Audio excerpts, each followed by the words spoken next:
पत्नी किसकी। धर्मपुर नाम की एक नगरी थी। उसमें धर्मशील नाम का राजा राज करता था।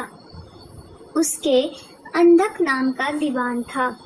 एक दिन दीवान ने कहा, महाराज, एक मंदिर बनवा कर देवी को बिठाकर पूजा की जाए तो बड़ा पुण्य मिलेगा। राजा ने ऐसा ही किया।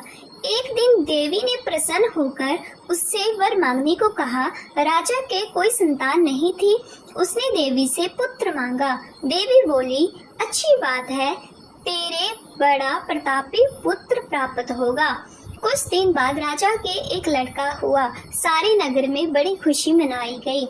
एक दिन एक धोबी अपने मित्र के साथ उस नगर में आया। उसकी निगाह देवी के मंदिर पर पड़ी। उसने देवी को प्रणाम करने का इरादा किया।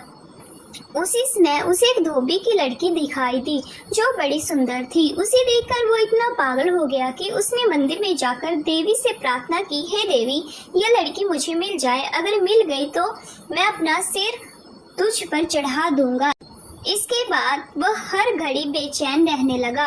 उसके मित्र ने उसके पिता से सारा हाल कहा। अपने बेटे की यह हालत देखकर वह लड़की के पिता के पास गया और उसके अनुरोध करने पर दोनों का विवाह हो गया। विवाह के कुछ दिन बाद लड़की के पिता यहाँ उत्सव हुआ। इसमें शामिल होने के लिए न्योता आया। मित्र को साथ लेकर दोनों चले। रास्ते में उसी देवी का मंदिर पड़ा तो लड़के को अपना वादा याद आ गया। उसने मित्र और स्त्री को थोड़ी देर रुकने को कहा और स्वयं जाकर देवी को प्रणाम करके इतने जोर से तलवार मारी कि उसका सिर धड़ से अलग हो गया। देर हो जाने पर जब उसका मित्र मंदिर के अंदर गया तो देखता क्या है कि उसके मित्र का सिर धड़ से अलग पड़ा है। उसने सोचा कि यह दुनिया बड़ी बुरी है। कोई यह तो समझेगा नहीं कि इसने अपने आप से चढ़ाया है। यह सब यही कहेंगे कि इसकी सुंदर स्त्री को हड़पने के लिए मैंने इसकी गर्दन काट दी। इससे कहीं मर जाना अच्छा है।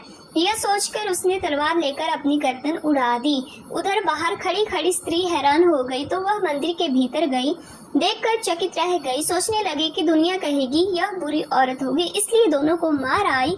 इस बदनामी से मर जाना अच्छा है। यह सोचकर उसने तलवार उठाई और जैसे ही गर्दन पर मारनी चाहिए कि देवी ने प्रकट होकर उसका हाथ पकड़ लिया और कहा, मैं तुझ पर प्रसन्न हूँ, जो चाहो सो मांगो।